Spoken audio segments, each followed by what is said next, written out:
Y volvemos hoy al versículo 6 de esta epístola. Judas nos ha presentado de una manera muy clara que ciertos hombres se han introducido a la iglesia por una puerta lateral entre los creyentes. Judas dijo que él no escribía eso como algo completamente nuevo. Otros escritores ya habían escrito en cuanto a esto. Pedro había escrito, así como también Pablo. Ellos habían escrito que estos hombres estaban entrando y que tenían una apariencia exterior y que mostraban o aparentaban ser hombres piadosos, pero que en realidad eran ministros de Satanás, aunque parecían ministros de luz. Pero por dentro, dijo el apóstol Pablo, estos eran lobos rapaces. Y la prueba de esos hombres llega finalmente porque ellos se estaban convirtiendo en libertinaje la gracia de nuestro Dios, es decir, en un pecado arrogante y una inmoralidad crasa. Ellos negaban al Señor Jesucristo. Esa era la marca, la señal que los destacaba. Luego él presenta varios ejemplos de cómo Dios ha juzgado en el pasado. En primer lugar, él presenta tres grupos de personas. Más adelante, él nos va a presentar a tres personas individualmente, pero aquí tenemos tres grupos, estos tres grupos de personas. En nuestro programa anterior consideramos a Israel, ya que a causa de su incredulidad no pudieron entrar a la tierra prometida, y ellos fueron juzgados. Vemos ahora en el versículo 6, a donde llegamos en nuestro estudio anterior, que algunos ángeles se habían revelado y que éstos habían sido guardados en prisiones, y Dios también los va a juzgar. Leamos otra vez este versículo 6. Dice, «Y a los ángeles que no guardaron su dignidad, sino que abandonaron su propia morada, los ha guardado bajo oscuridad en prisiones eternas para el juicio del gran día». Debemos indicar aquí que el juicio de los ángeles no es algo completamente nuevo. Es algo que ya ha sido mencionado anteriormente. Pero antes de entrar a esto, quisiéramos decir unas cuantas palabras en cuanto a los ángeles. Por mucho tiempo, la Iglesia había estado negando lo sobrenatural. Negaba que existieran tales criaturas, y muchos ministros en realidad lo estaban negando. Ahora nosotros estamos viviendo en una edad materialista y con el punto de vista de que vamos a librarnos de Dios de una vez para siempre, que ya no lo necesitamos, y que esa idea de los ángeles es nada más que una superstición, que esto es algo que está desapareciendo en esta edad científica en la que vivimos. Allá en el año 1963, Ben Hecht escribió un artículo en el cual presentaba la idea de un nuevo Dios de la edad espacial. Y quisiéramos presentar ahora solamente unos cuantos párrafos de lo que él dice. Escuche usted. Una de las cosas más sorprendentes de la historia moderna ha sido generalmente despreciada por nuestros cronistas, y es la lenta desaparición del cristianismo. No solo las historias bíblicas están siendo estropeadas, sino que un lado más profundo de la religión parece existir. Este es el concepto místico del alma humana y su supervivencia después de la muerte. Los pastores continúan predicando sobre este tema y las congregaciones todavía están escuchando.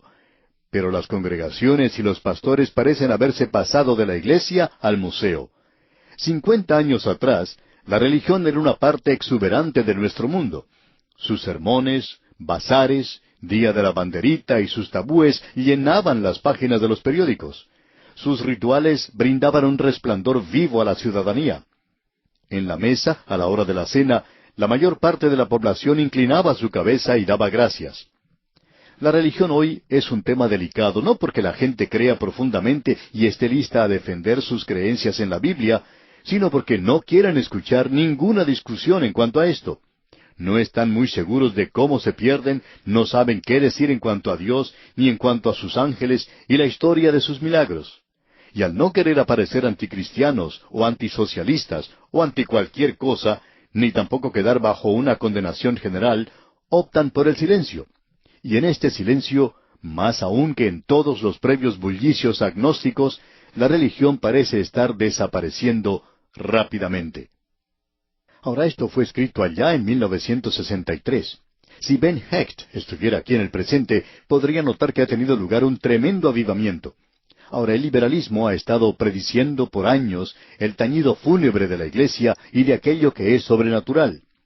Un profesor de la Universidad de Teología de la ciudad de Chicago, en los Estados Unidos, dijo lo siguiente: el protestantismo estadounidense, una vez famoso por su diversidad, se está homogenizando en algo que es casi una nueva fe, y si continúa en esa dirección actual, llegará a ser algo completamente muerto en un par de docenas de años. Y uno podría continuar citando gran cantidad de cosas que han dicho los liberales. Unos años atrás, por ejemplo, un hombre del Seminario Teológico de Chicago también dijo que el protestantismo ha llegado a ser tan próspero estadísticamente que ha perdido toda la disciplina interna. Desde afuera parecería ser algo muy limitado, pero por dentro no tiene ninguna dificultad, ni disciplina, ni integridad. Ese es el cuadro que ellos presentaban. Y por supuesto, tiene allí el cuadro de la Iglesia liberal. De paso, digamos que parecería por cierto que todo se ha estropeado. Pero hoy ha tenido lugar un avivamiento en aquello que es sobrenatural. Y es algo muy interesante porque este avivamiento no tuvo lugar en la iglesia, no tuvo lugar entre los fundamentalistas, sino que ocurrió en las universidades, especialmente en aquellas universidades que hace un tiempo eran muy materialistas y negaban todo aquello que era sobrenatural. Pero en el día de hoy están hablando en cuanto a los demonios, están hablando en cuanto a Satanás, y en realidad están hablando en cuanto a Dios y la Biblia. Así es que lo sobrenatural ha aparecido nuevamente en la escena así de repente, y este tema de los ángeles parece hoy tener sentido, aún en esta edad espacial. Así es que los hombres hoy, así como también las mujeres, muestran cierta preocupación al mirar a su alrededor a un mundo de materialismo que parece haberse vuelto loco. Sabemos ahora cómo llegar a la luna, pero no sabemos cómo controlar la naturaleza humana aquí en la Tierra. Uno solo necesita leer los periódicos para darse cuenta del camino que llevan las grandes ciudades. Muchas de ellas se han convertido en campos armados. Es imposible para una persona salir de noche sin correr graves riesgos. Las personas que obedecen las leyes deben obligadamente permanecer en sus propios hogares, como prisioneros, y no salir a la calle por temor a ser atacados o asesinados. Hace algunos años, aún en esta edad materialista en la cual vivimos, se había dicho que la naturaleza humana estaba mejorando, que había mejorado tanto que ya no necesitamos tantas leyes. Y lo que se hizo fue quitar la tapa, amigo oyente, y descubrimos que, en lugar de ser una botella de perfume, era una cosa soez, sucia y despreciable. Y todas esas cosas terribles que han ocurrido, estos crímenes, esta inmoralidad que tiene lugar, provoca que nos hagamos esta pregunta. ¿De dónde viene toda esta maldad, toda esta infamia, esta bajeza? Así es que ellos necesitan al diablo.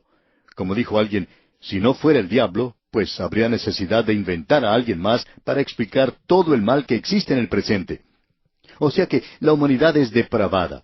Usted y yo no parece que nos damos cuenta que pertenecemos a una raza que es depravada totalmente y que pertenecemos a un mundo bajo el control de Satanás. Pensamos que quitando todas las leyes y todo aquello que nos ha dado apoyo en el pasado, que así vamos a producir una sociedad libre, maravillosa.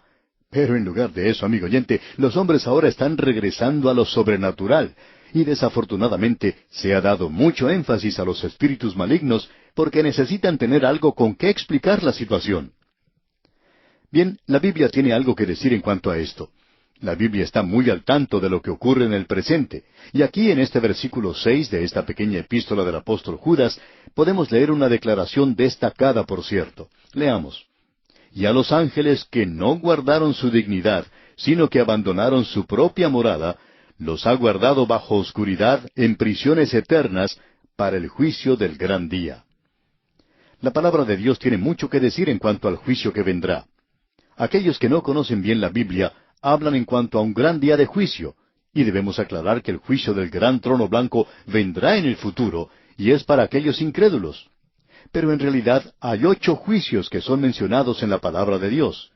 Uno de estos juicios es el juicio de los ángeles. Y ese juicio, por supuesto, tendrá lugar en algún tiempo durante el reino del Señor Jesucristo. Tenemos un pasaje que nos habla de esto allá en la primera epístola a los Corintios, capítulo 15, versículo 24. Y queremos leerlo para que usted note lo que allí dice. En ese pasaje se nos presenta el orden de las resurrecciones. En el versículo 23 dice, pero cada uno en su debido orden. Cristo, las primicias. Luego los que son de Cristo en su venida. Y el versículo 24 dice, luego el fin, cuando entregue el reino al Dios y Padre, cuando haya suprimido todo dominio, toda autoridad y potencia. Es decir, ese poder maligno, esas fuerzas demoníacas que existen en el mundo, porque preciso es que Él reine hasta que haya puesto a todos sus enemigos debajo de sus pies, como dice el versículo 25 del capítulo 15 de la primera epístola a los Corintios. Así es que durante el milenio estos poderes demoníacos serán juzgados, y luego el último enemigo que será destruido será la muerte. Las Escrituras tienen mucho que decir en cuanto a este juicio de los ángeles, y queremos dar un vistazo a varios pasajes que se refieren a esto. En la primera epístola a los Corintios, capítulo 6, versículo 3, leemos, ¿O no sabéis que hemos de juzgar a los ángeles? ¿Cuánto más las cosas de esta vida? Ahora, esto es algo que no hubiéramos sabido si el apóstol Pablo no nos hubiera dicho que nosotros vamos a tener una parte en esto, y creemos que esto tendrá lugar durante el reino milenario de Cristo en la tierra, cuando estemos con Él como creyentes, y creemos que Él va a viajar de acá para allá a la nueva Jerusalén donde estará la iglesia.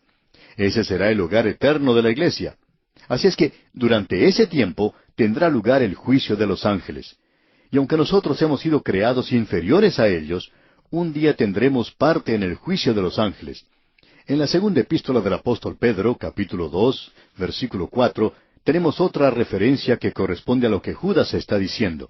Dice allí Pedro, porque si Dios no perdonó a los ángeles que pecaron, sino que arrojándolos al infierno los entregó a prisiones de oscuridad para ser reservados al juicio. Ahora esta palabra infierno aquí en realidad significa Hades, el lugar de los que no son salvos.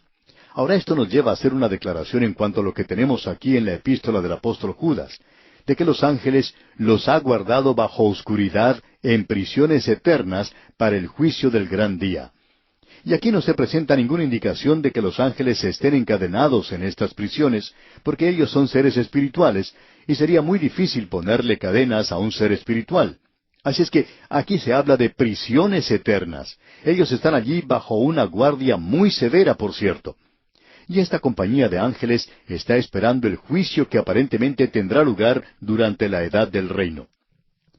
Ahora, otro grupo de estos ángeles caídos son los demonios que se encuentran por todas partes del mundo en el presente. Y este poder demoníaco, por supuesto, es una realidad.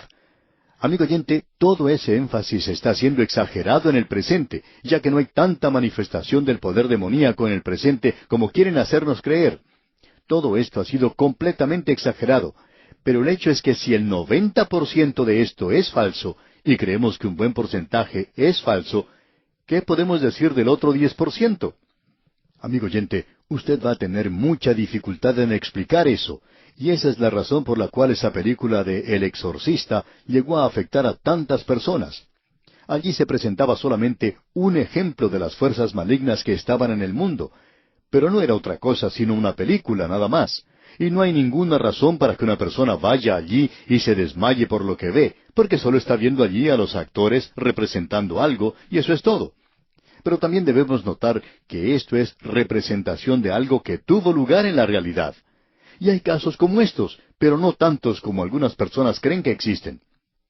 Bien, tenemos otras referencias.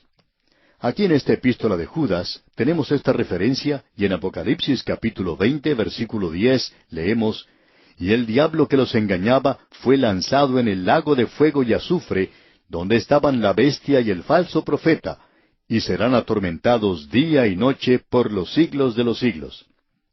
Aquí tenemos una referencia al infierno. Es el lago de fuego. Ahora, si usted quiere discutir en cuanto a si este es un lago literal, está bien. Pero es mucho más literal que el fuego y es mucho peor que el fuego. El fuego en realidad es un símbolo muy débil de lo terrible que esto va a ser. Después de todo, estos son seres espirituales los que se mencionan, y el diablo no llega allí primero.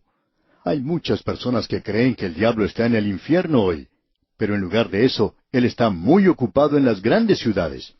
Quizá él esté actuando en su propia ciudad, amigo oyente, y por supuesto que tiene muchos ayudantes sobrenaturales y naturales. Hay muchas personas que le están ayudando en el presente. Pero llegará un día cuando esta criatura va a ser expulsada. Leemos allá en Apocalipsis capítulo 12, versículos 7 al 9. Después hubo una gran batalla en el cielo. Miguel y sus ángeles luchaban contra el dragón, y luchaban el dragón y sus ángeles, pero no prevalecieron, ni se halló ya lugar para ellos en el cielo. y fue lanzado fuera el gran dragón, la serpiente antigua, que se llama Diablo y Satanás, el cual engaña al mundo entero. Fue arrojado a la tierra, y sus ángeles fueron arrojados con él. Así es que la tierra va a ser limpiada de esta banda que ha estado por la tierra por mucho tiempo, y van a ser juzgados. Ellos van a ser juzgados porque en alguna ocasión en el pasado, probablemente en días preadánicos, hubo una rebelión de parte de los ángeles contra Dios. Ahora estamos tocando esto ligeramente porque cuando lleguemos al libro de Apocalipsis vamos a tratar en mayor detalle muchas de estas verdades que se nos presenta aquí. Así es que vamos a pasar al siguiente versículo aquí en la epístola del apóstol Judas, y es el versículo 7 que dice: Como Sodoma y Gomorra y las ciudades vecinas, las cuales de la misma manera que aquellos, habiendo fornicado e ido en pos de vicios contra naturaleza, fueron puestas por ejemplo, sufriendo el castigo del fuego eterno. Estas ciudades fueron juzgadas, de tal manera que probablemente están sepultadas en el fondo del Mar Muerto. Existe la creencia de que han sido localizadas en ese lugar. No sabemos si en realidad las han localizado o no, y no estamos seguros de que eso sea de mucha importancia para el Hijo de Dios. Pero fue lo que hicieron en la carne. Se habían entregado a la homosexualidad. Por supuesto, eso es sodomía. Es lo que hoy se conoce como homosexualidad. El adulterio ha sido cambiado por amor libre. El borracho es hoy un alcohólico respetado, y el asesino es una persona temporalmente enajenada. Y Satanás está así haciendo una buena labor adoctrinando al mundo con un nuevo vocabulario. Pero amigo oyente, este era el peor pecado de todos, una inmoralidad grasa. La gente a veces llama a esto la nueva moralidad. Sin embargo, tiene sus raíces en Sodoma y Gomorra. Amigo oyente, Dios ha juzgado a los hombres en el pasado por los pecados sensuales, y esta es una advertencia que se nos presenta aquí. Dios va a juzgar a cualquier civilización, no interesa la que sea, que va demasiado lejos en esa dirección. Y nosotros, por cierto, que nos estamos dirigiendo hacia allí en el presente.